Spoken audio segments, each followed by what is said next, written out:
नमस्कार, मैं हूं हरिशंकर व्यास। सेंट्रल हॉल में आपका स्वागत है।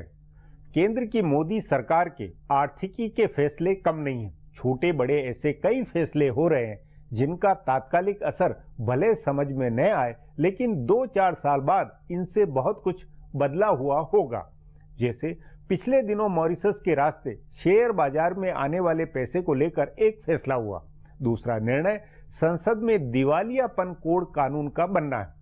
नया बैंक्रप्सी कोड 2016 एक अहम आर्थिक सुधार है।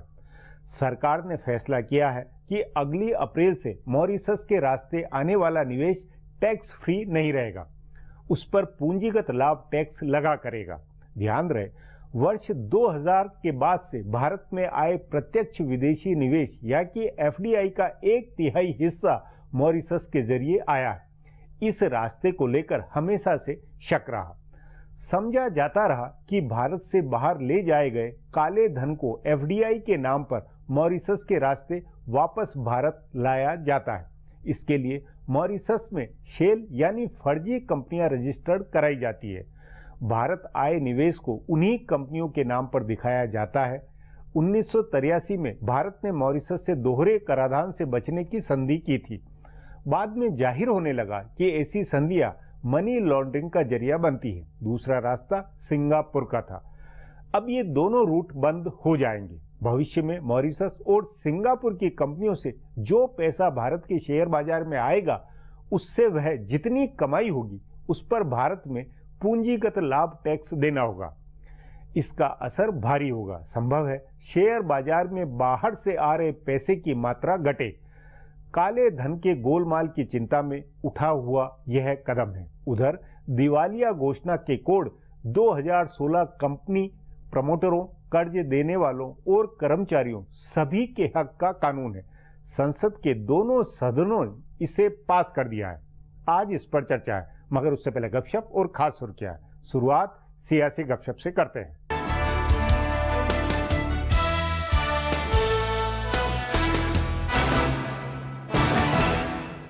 वैसे तो नरेंद्र मोदी हुकूमत के 7 वजीर ऐवान बाला से रिटायर हो रहे हैं, लेकिन 5 वज़रा की अपनी अपनी सीटों से वापसी में कोई परेशानी नहीं है। वेंकैया नायडू कर्नाटक से, मुख्तार अब्बास नकवी उत्तर प्रदेश से, चौधरी बीरेंद्र सिंह हरियाणा से, पीयूष गोयल महाराष्ट्र से और टीडीपी के वाईएस चौधरी आंध्र प्रदेश से फिर मुंतखब होकर आ जाएंगे। लेकिन वजीर रेल सुरेश प्रभु और निर्मला सीतारमण के लिए थोड़ी मुश्किल आ रही है। हरियाणा की 90 रुकनी असेंबली में एक सीट जीतने के लिए 31 वोटों की जरूरत है। बीजेपी के पास अपने 47 रुकनी असेंबली है, जिनके दम पर वो एक बीरेंद्र सिंह की सीट जीत सकती है। दूसरी सीट के लिए उसे इंडियन नेशनल लोकदल की मदद लेनी होगी। बताया जा रहा है कि बीजेपी के रहनुमा आईएनएलडी के राब्ते में हैं, लेकिन आईएनएलडी के रहनुमा कह सकते हैं कि बीजेपी किसी मुकामी रहनुमा को इस सीट से भेजे। ऐसा हुआ तो सुरेश प्रभु को महाराष्ट्र से ही ऐवान बाला में लाना होगा। दूसरी सीट निर्मला सीतारमण की है। आंध्र प्रदेश में बीजेपी के सिर्फ 2 रुकनी असेंबली होने के बावजूद गुज़िश्ता मर्तबा ज़िमनी इंतखाबात में वजीर आला चंद्रबाबू नायडू ने हम आहंगी दिखाते हुए एक सीट उसे दे दी थी, लेकिन इस बार वो थोड़ी हिचक दिखा रहे हैं। कहा जा रहा है कि सीधे वजीर आजम नरेंद्र मोदी बात करें तो शायद बात बने, लेकिन इसके लिए मोल भाव करना होगा। तभी निर्मला सीतारमण का नाम बिहार, झारखंड, महाराष्ट्र और राजस्थान 4 जगहों से सुर्खियों में है। ऐवान बाला के लिए आइंदा महीनों होने वाले 2 साला इंतखाबात में कोई भी पार्टी नए चेहरों पर दाव नहीं लगा रही है। सभी जमातें अपने पुराने और आजमाए हुए रहनुमाओं को ही ऐवान बाला में भेज रही है। शरद पवार की एनसीपी ने साबिक मरकजी वजीर प्रफुल्ल पटेल को ऐवान बाला में भेजने का फैसला किया है। 2014 में आम इंतखाब हारने के बाद उनको ज़िमनी इंतखाबात में तारिक अनवर वाली सीट से ऐवान बाला भेजा गया था। इसी तरह बहुजन समाज पार्टी की रहनुमा मायावती ने अपने सबसे करीबी सतीश चंद्र मिश्र को फिर से ऐवान बाला में भेजने का फैसला किया है। सपा सरबराह मुलायम सिंह ने अपने पुराने दोस्तों बेनी प्रसाद वर्मा, अमर सिंह और रेवती रमन सिंह वगैरह को ऐवान बाला में भेजा है। नीतीश कुमार भी पार्टी के साबिक सदर शरद यादव को ऐवान बाला भेज रहे हैं और आरजेडी की तरफ से राबड़ी देवी का नाम भी तकरीबन तय बताया जा रहा है। कांग्रेस और बीजेपी भी पुराने रहनुमाओं को ही ऐवान बाला में भेजेगी। कांग्रेस में भी ऑस्कर फर्नांडिस, जयराम रमेश, अंबिका सोनी वगैरह सीनियर रहनुमाओं की सीट पक्की बताई जा रही है। बीजेपी को इस बार 19 सीटें मिलेंगी। इनमें से 7 सीटों पर उसके मरकजी वजीर मुंतखब किए जाएंगे। बाकी 12 सीटों पर नए चेहरे होंगे। इनमें भी ज्यादातर चेहरे सीनियर रहनुमाओं के होंगे। बीजेपी के माहिरीन जराये का कहना है कि सूबों से कुछ सीनियर रहनुमाओं को दिल्ली लाया जा सकता है। कानूनी दुनिया के दो बड़े धुरंधर राम जेठमलानी और कपिल सिब्बल इस बार एवाने बाला के लिए जी तोड़ कोशिश कर रहे हैं। दोनों की नजर बिहार पर है। सिब्बल पहले बिहार से एवाने बाला के रुख में रह चुके हैं। इस बार कांग्रेस ने मजीद एक सीट हासिल करने के लिए उनका नाम चलाया है। हालांकि बताया जा रहा है कि लालू प्रसाद इसके लिए तैयार नहीं हो रहे हैं। कांग्रेस के पास 27 रुकन असेंबली है और आरजेडी जेडीयू दोनों ने 2018 में उसे एक सीट देने का वादा किया है। वैसे तो सिब्बल के नाम की बहस उत्तराखंड से एवाने बाला में आने की है, लेकिन आइंदा साल होने वाले इंतखाबात के मद्देनजर वजीर आला हरीश रावत किसी मुकामी रहनुमा को भेजना चाहते हैं। विजय बहुगुणा के बागी होकर पार्टी छोड़ देने से एक मजबूत दावेदार कम हो गया है, लेकिन इससे ब्राह्मण वोटों पर असर होने का खतरा है। इसलिए रावत चाहते हैं कि सूबाई सदर किशोर उपाध्याय को एवाने बाला भेजा जाए। बहरहाल दूसरे कानूनी धुरंधर राम जेठमलानी भी बिहार की एवाने बाला सीट पर नजर लगाए हुए हैं। बताया जा रहा है कि लालू प्रसाद और नीतीश कुमार दोनों की पार्टी में उनके नाम पर गौर किया गया है। लालू प्रसाद को कानूनी मामलों में अभी बड़ी मदद की जरूरत है। दूसरा, जेठमलानी के बीजेपी मुखालिफ रवैये से भी उनको सियासी फायदा नजर आ रहा है। अगर वो अपने कोटे की दोनों सीटों से राबड़ी और मीसा भारती को नहीं भेजते हैं तो एक सीट जेठमलानी को मिल सकती है। अब आज की सुर्खियां, ये लीक से कुछ हटकर है और इनसे देश की दशा दिशा को बूझ सकेंगे।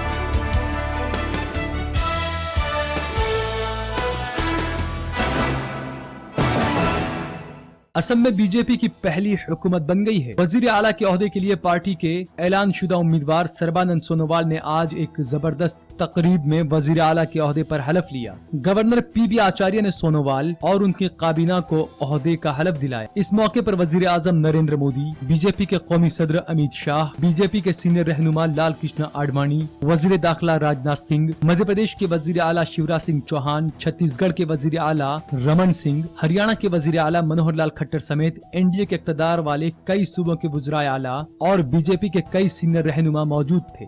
हलफबरदारी तकरीब में तकरीबन 1 लाख लोगों ने हिस्सा लिया। सोनोवाल के साथ बीजेपी के 6 मजीद वज़रा ने हलफ लिया। ऐन इंतखाबात से पहले कांग्रेस छोड़कर बीजेपी में शामिल हुए हिमंता बिस्वा शर्मा भी हुकूमत में शामिल हुए हैं। बीजेपी के हलीफ जमातों असम गण परिषद और बोडोलैंड पीपल फ्रंट के 2 वजीर को हलफ दिलाया गया। 126 रुकनी असम असेंबली में बीजेपी ने 60 सीटें जीती है। उसकी हिमायती असम गण परिषद ने 14 और बीपीएफ ने 12 सीटें जीती। मेडिकल कॉलेजों में दाखिले के लिए होने वाले NEET से सूबों के बोर्ड को 1 साल की छूट मिल गई है। सदर मोहतरम प्रणब मुखर्जी ने इसके लिए मरकजी हुकूमत की तरफ से लाए गए ऑर्डिनेंस को मंजूरी दे दी है। मरकजी हुकूमत ने गुज़िश्ता हफ्ते अदालत उज़्मा के फैसले को बदलने के लिए एक ऑर्डिनेंस जारी किया था। इस ऑर्डिनेंस के जरिए सूबों के बोर्ड को 1 साल के लिए नीट से बाहर रखने का उसूल बनाया गया है। नीट के पहले मरहले के इम्तिहान 1 मई को हुए थे और दूसरे मरहले के इम्तिहान 24 जुलाई को होने वाले हैं। मरकज की तरफ से जारी ऑर्डिनेंस के बारे में सदर मोहतरम प्रणब मुखर्जी ने कुछ सवाल उठाए थे, जिसका जवाब देने के लिए कल वजीर सेहत JP नड्डा ने उनसे मुलाकात की। उसके बाद उन्होंने इसे मंजूरी दे दी है। उत्तराखंड के वजीर आला हरीश रावत आखिरकार आज CBI के सामने पेश हुए। रावत आज सुबह तकरीबन 11 बजे अपने हामियों के साथ दिल्ली में CBI हेडक्वार्टर में हाजिर हुए, जहां तफ्तीशी एजेंसियों के अफसरान ने उनसे कई घंटे तक पूछताछ की। उत्तराखंड में रुकन असेंबली की खरीद फरोख्त के एक स्टिंग ऑपरेशन की तफ्तीश कर रही CBI ने उन्हें 8 मई को तफ्तीश के लिए बुलाया था, लेकिन 9 मई को होने वाले ताकत के मुजाहरे की वजह से वो पेश नहीं हुए और आगे की तारीख मांगी थी। लेकिन ताकत के मुजाहरे में जीतने और फिर से इक़्तिदार में आने के बाद रावत ने इस मामले की CBI तफ्तीश के लिए जारी नोटिफिकेशन को बदलने की कोशिश की। इसे CBI ने मंजूर नहीं किया और उनको पूछताछ के लिए बुलाया। उत्तराखंड हाईकोर्ट ने भी इस मामले में उनको राहत नहीं दी। इस स्टिंग ऑपरेशन में होने की बात रावत पहले ही कबूल कर चुके हैं। इसमें उन्हें कांग्रेस के बागी अराकीन असेंबली को मनाने के लिए पैसों की पेशकश करते हुए दिखाया गया है। दिल्ली के बटला हाउस में 8 साल पहले हुई मुठभेड़ के दौरान बचकर भाग निकला एक दहशतगर्द दुनिया की सबसे खूंखार दहशतगर्द तंजीम इस्लामिक स्टेट के एक वीडियो में नजर आया है। इस्लामिक स्टेट का ये वीडियो 1 साल पुराना है, लेकिन 2 दिन पहले सामने आया है। इसमें हिंदुस्तान के 6 नौजवानों को IS की तरफ से लड़ते हुए बताया गया है।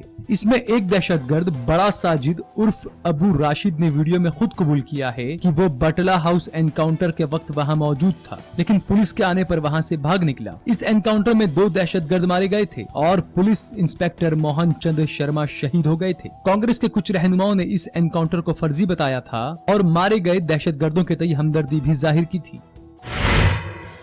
तमिलनाडु की अहम अपोजिशन जमात डीएमके में नए दौर की शुरुआत हो गई है। पार्टी के 92 साल सरबराह एम करुणानिधि के बेटे एम के स्टालिन को लेजिस्लेचर पार्टी के रहनुमा के तौर पर मुंतखब किया गया है। वाज़ेह है, इस बार का असेंबली इंतखाब करुणानिधि ने अपने नाम पर लड़ा था और कहा था कि डीएमके की हुकूमत बनी तो वो वजीर आला बनेंगे, लेकिन डीएमके की हुकूमत नहीं बनी और पार्टी ने स्टालिन को हिज़्ब इख्तिलाफ का रहनुमा बनाने का फैसला किया। इस फैसले से स्टालिन पार्टी के अजीम और आला रहनुमा के तौर पर कायम होंगे और करुणानिधि के बड़े बेटे एम के अलागिरी के पार्टी में लौटने की राह मुश्किल होगी। असेंबली इंतखाबात डीएमके और कांग्रेस ने इत्तेहाद करके लड़ा था। 232 सीटों पर हुए इंतखाबात में डीएमके को 89 सीटें मिली। फिलहाल अब एक ब्रेक है, फिर खुलासा होगा।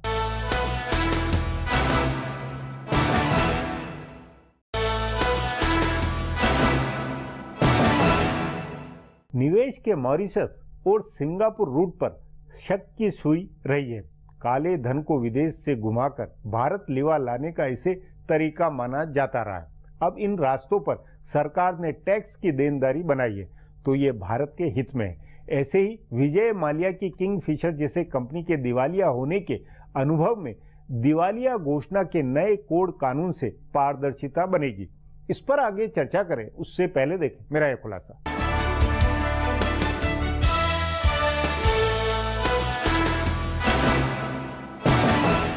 हिंदुस्तान में दूसरी पीढ़ी की इक्तिसादी इस्लाहात बरसों से अटकी हुई है। 90 की दहाई में इक्तिसादियात के आजाद होने के बाद कोई बड़ी पहल नहीं हुई। इसी बीच सभी जमातों की हुकूमतें आई और गई, लेकिन किसी ने ठोस पहल नहीं की। जो हुकूमत एक कदम आगे बढ़ी वो फिर 2 कदम पीछे हट गई। इंतखाबी नताइज की फिक्र में इक्तिसादी इस्लाहात, मेहनत और मजदूरी के हल्के में इस्लाहात, आराजी में इस्लाहात वगैरह तमाम चीजें अटकी रही। अब भी इसमें कोई खास तब्दीली नहीं आई है। मरकजी हुकूमत ने आराजी इस्लाहात की बड़ी पहल की, लेकिन हिज़्ब इख्तिलाफ की सियासत के आगे उसकी एक नहीं चली और उसे पीछे हटना पड़ा। लेकिन इस दौरान मेहनत और मजदूरी के हल्के में कुछ इस्लाहात हुई और इक्तिसादी इस्लाहात की जानिब भी छोटे छोटे कदम उठाए गए। ऐवान के गुज़िश्ता इजलास में हुकूमत ने दिवालियेपन से जुड़ा एक कानून पास किया। विजय माल्या की कंपनी के दिवालिया होने या बैंकों का कर्ज नहीं लौटाने के वाक़ये को देखते हुए ये एक अहम पहल है। वैसे भी इस वक्त मुल्क की तमाम बड़ी कंपनियों पर लाखों करोड़ रुपए का कर्ज बकाया है, जिससे बैंकों की हालत खराब हो रही है। एक के बाद एक बैंकों की माली रिपोर्ट खसारे वाली आ रही है। पंजाब नेशनल बैंक का गुज़िश्ता तिमाही का खसारा तारीखी था, इसलिए हुकूमत बैंकों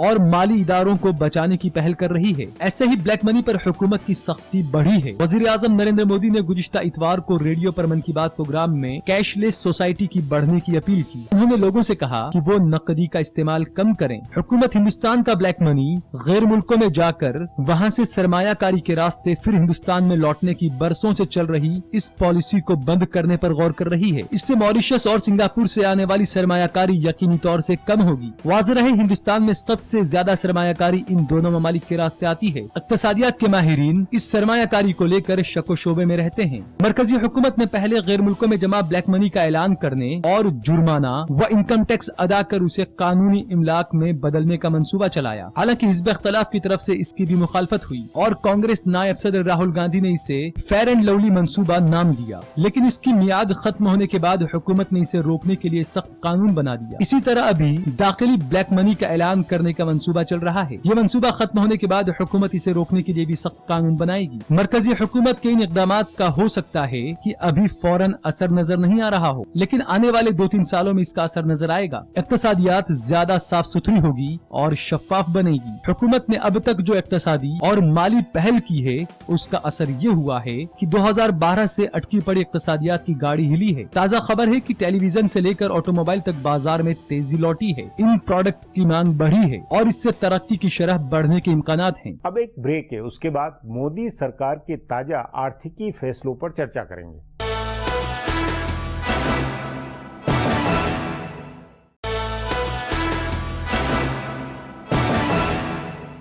भारत में यदि कोई कंपनी दिवालिया हो तो उसे समेटने में दशकों लगते हैं। कंपनी की संपत्ति को जंग लग जाए लेकिन उसका निपटारा नहीं होता है।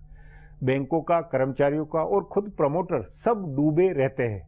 सो दिवालिया होने की सूरत में कानून के खांचे के ताजा परिवर्तन और कोड का फैसला दीर्घकालीन महत्व का है। इस पर चर्चा के लिए आज मेरे साथ वरिष्ठ पत्रकार मुकुल शुक्ला है। मुकुल जी, मोदी सरकार बहुत छोटे छोटे मगर बहुत गंभीर महत्व के कई फैसले आर्थिकी के ले रही है, जिसमें एक मॉरिशस के रास्ते एफडीआई आने का फैसला है, दूसरा दिवालिया घोषित होने को लेकर नया कोड बनाना है। इन दोनों फैसलों का दीर्घकालीन या तात्कालिक तौर पर क्या अर्थ है? देखिए, मॉरिशस के साथ जो अग्रीमेंट है डबल टैक्सेशन अवॉइडेंस ट्रीटी, तो वो 3 देशों के साथ है। एक तो मॉरिशस है, एक साइप्रस है और एक सिंगापुर है। तो मॉरिशस के साथ जो ट्रीटी में चेंजेज आई है उसका असर सिंगापुर पर भी होगा। आगे उस पे भी साइप्रस वाली पे भी होगा। साइप्रस तो उतने लोग आते नहीं है, लेकिन सिंगापुर से काफी इन्वेस्टमेंट, एक्चुअली ये पोर्टफोलियो इन्वेस्टमेंट है, पी नोट का, शेयर बाजार के अंदर शेयर बाजार का इन्वेस्टमेंट है। होता क्या था कि यहाँ पर जो डोमेस्टिक अपने इन्वेस्टर हैं उन पर तो शॉर्ट टर्म कैपिटल गेन्स का टैक्स लगता है एट 30% के हिसाब से। तो जो बहुत अमीर लोग थे वो क्या करते थे, मॉरिशस में जाके कंपनी खोल दी और वहां से अपना जो इन्वेस्टमेंट करना था इन्वेस्टमेंट कर लिया पी नोट वगैरह के थ्रू। तो वो 30%, अच्छा, चूंकि ये अग्रीमेंट उस समय जमाने में हुआ जब अपने देश की स्थिति, जो विदेशी मुद्रा की स्थिति अपने देश में बहुत ज़्यादा अच्छी नहीं थी। तो ये सोचा गया कि अगर हम टैक्स नहीं लगाते तो मॉरिशस टैक्स लगाएगा, लेकिन मॉरिशस तो टैक्स ही नहीं लगाता शॉर्ट टर्म कैपिटल गेन पर।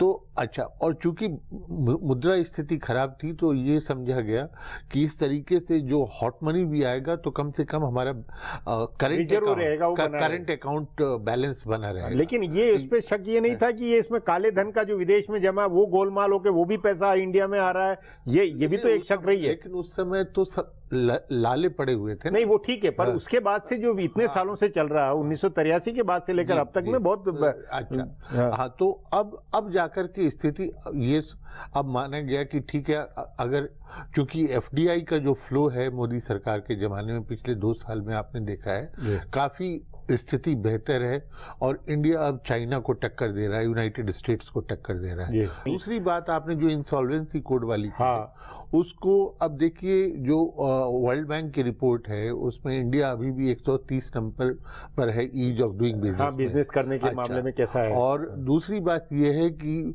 दिवालिया घोषित करने के लिए आज अभी तक की जो स्थिति थी वो 4 साल लग जाते थे। अब जो ये कोड बना है और जो डेट रिकवरी वगैरह की जो कानून बने हैं उससे क्या होगा कि ये साल भर से कम की स्थिति में